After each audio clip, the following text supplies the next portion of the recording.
Ito nga mga kumartes, yung asawa ko pinapasukatan ko na nga itong CR kung ilan nga ba yung tiles na magagamit namin dito. So hindi naman ako maalam mag-estimate, siya yung maalam. So sinukat-sukat niya. And finally mga kumartes, makakapagpa-tiles na nga tayo ng CR. Almost 5 years ata yung ginugol ng pag-iipon dito mga kumartes bago natin mapatilesan to. Sa totoo lang ang hirap kasi mag-ipon. Lalo na kapag kami araw-araw nagastusin tapos kapag kami nag-aaral pa, sobrang hirap. So dito nga nagpasama nga ako sa asawa ko dahil nga ngayong araw bibili tayo ng tiles. So yung mga time na to parang first week ata to ng May pero hindi ko lang to siya na-upload kasi gusto ko nga siya i-upload kapag ka nagpapatiles na. So para dire-diretso yung update. Sobrang init nga pero dito lang naman tayo sa malapit bibili ng tiles. Dito lang naman sa May San Roque. So, sinabi ko na nga kay kuya na magpapatiles nga ako ng CR kaya ayun nagantay pa kami ng pwedeng available na tao. Kaya halos inabot na nga rin to ng katapusan ng May. Sabi ko kasi kay kuya bago man lang sana magpasukan magawa na yung CR kasi nga ang hirap kapag kami pasok na. So meron naman kaming CR sa labas so pwede naman kami doon maligo habang ginagawa nga yung aming CR. So andito na tayo sa Mariwasa, titingin tayo ng tiles kung ano yung maganda. Ang gusto ko lang talaga is plain white na may kaunting bahid design. Actually may mga nakita nga ako sa TikTok kaya yun yung nagustuhan ko. Yung plain white lang siya na may halong gold or gray. Kaya lang kasama ko nga yung asawa ko. Ayan, kakontrahan ko. So syempre tinatanong ko din siya kung maganda ba ito, ganyan. Kaya lang nga sinasabi niya ako din naman daw yung masusunod. Dito naman marami naman kayong pagpipilian na design. Yung iba may mga design na may ulbok-ulbok, ganyan. Yun nga lang sabi ng hipag ko, sabi ni Ate Jen, ang hirap nga daw dikitan ng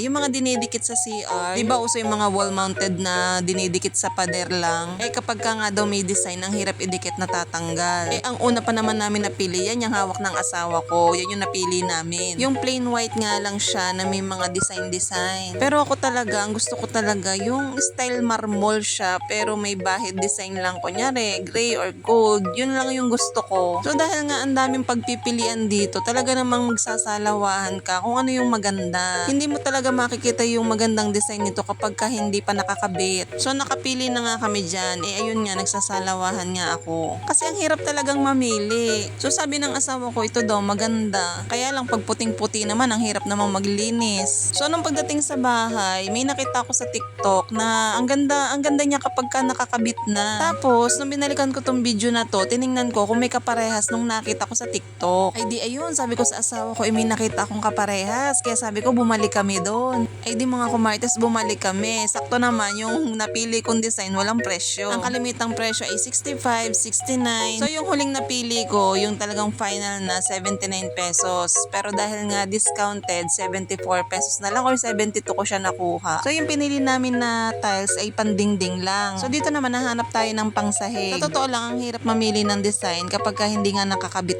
pa. Ang gusto ko naman yung hindi madulas kasi nga ang hirap kapag ka madulas ang CR. Hinahanap ko pa naman yung wood design pero matte ang finish niya. Kaya lang wala daw silang ganun. Kaya ayun, mamimili na lang tayo kung ano yung available dito. So sa flooring, ito naman yung napili namin, yung puti na may batik-batik. So ayoko din naman ng may mga ganyang bukol-bukol na ganyan kasi ang hirap linisin. Lalo na kapag ka magsasaid ka ng tubig sa flooring. Mahirap kasi siyang matuyo. Unlike kapag ka plain lang siya na matte, madali lang siyang hagurin ng ng panglinis ng tubig. Pagkatapos, bumili na nga din pala kami ng exhaust kasi kailangan namin ng exhaust sa CR lalo na kapag ka kikisamihan kasi nga gawa ng hangin. Tapos ang baho pa ng tayo nito. Nako, kailangan talaga ng may exhaust. So buti na lang nasabi ng hipag ko na wag nang tanggalin yung bintana doon sa may bintana ng CR namin kasi balak namin doon ilagay yung exhaust. Hirap nga daw kapag ka walang nilalabasan ng hangin. So itong ating exhaust ilalagay na lang natin sa kisame. Kasi sabi nga ni kuya, pwede naman daw to sa kisame kaysa daw magbutas pa kami sa pader. So ito na nga mga kumartes, finally nag-start na ang pagtatiles dito sa CR namin. Grabe. Alam niyo ba sa totoo lang nung wala pa akong pera, wala na akong balak ipa-tiles to as in. Sabi ko okay na yan kahit hindi na tilesan, pwede na yan. Ang mahalaga naman nakaka-CR kami, nakakaligo kami, okay na yun. Pero dahil nga napakabait ni Lord, ayan, kita nyo naman as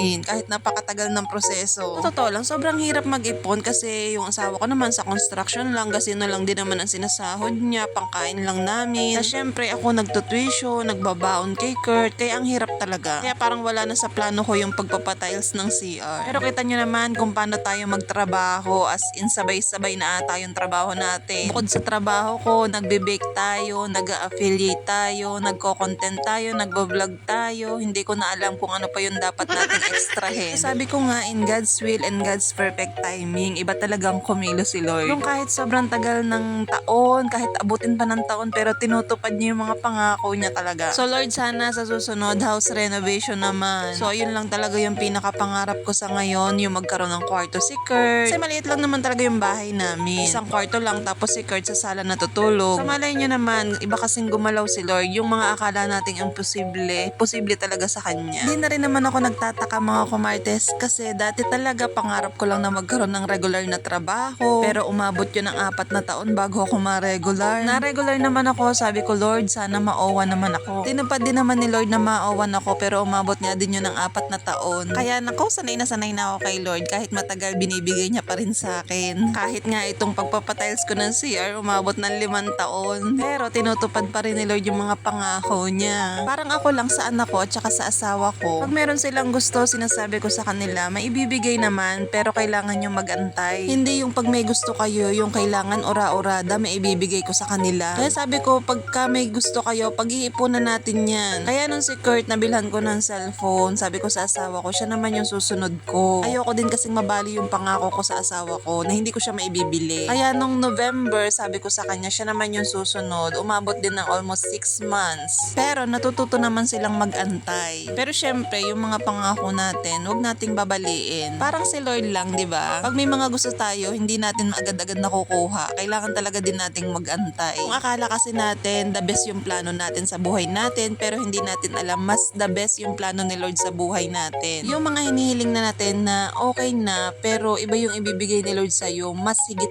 pa. Kaya matuto tayong wag magmadalit, matuto tayong mag-antay. So sabi nga ng kapatid ko, sabi ni Kuya, kapag ka lalong minamadali, lalong nauudlot. So pa dito na nga itong ating CR at mabilis nga din gumawa yung nagtatiles dito, si Kuya Marlon. So siguro estimated natin siguro mga 5 days nga ito gagawin. Hindi ko lang alam kung kasama na dun yung pagkikisame. Pero yung kisame naman ito is maliit lang naman. Siguro baka isang araw lang yon. So kung magpaparenovate nga ako mga kumartes, malaki-laki din talagang halaga yung kailangan. Kasi ang kailangan talaga dito sa bahay namin, 2nd floor. So kahit 2 kwarto lang sa taas, okay na ako doon. Sa ngayon nga parang napaka-imposible pang mangyari yun. At kung iisipin ko talaga talagang napaka-imposible pa. Pero sabi ko nga sa inyo, matuto tayong magtiwala kay Lord, yung mga akala nating imposible sa kanya posible. Pero kahit anong ganda naman ng bahay natin ngayon, wala ding yang saysay kung hindi mo kasama si Lord sa buhay mo. Dahil syempre yung mga bagay na to, pansamantala lang naman talaga dito sa lupa. Dahil alam nyo ba na kapag ka nag-second coming na, naku, hindi na natin mapapakinabangan lahat ng meron tayo dito sa mundo. Kaya kung ano yung mga meron tayo ngayon sa buhay natin, i-appreciate natin yun. Syempre, matuto tayo magpasalamat kay Lord kung ano yung mga blessing na binibigay niya sa atin. Kaya ayun, laging pasalamat kay Lord kung ano yung mga meron ako ngayon. Pero syempre, ang number 1 na pinagpapasalamat ko sa kanya, yung wala kaming sakit, palaging may kaligtasan sa buong pamilya. Yun lang naman yung mahalaga eh. Dahil aanhin mo naman ng sobrang daming pera kung magkakasakit ka lang din naman. Aanhin mo naman yung sobrang daming pera kung wala ka namang kaligtasan. So ayun lang mga kumartes, i-update ko na lang kayo sa day 3 ng ating CR renovation. At syempre, bubudulin ko kayo sa mga CR accessories na mga pinag-o-order ko online. So syempre, baka mapaibig kayo, edi umorder din kayo. So yun lang. Thank you for watching. Bye!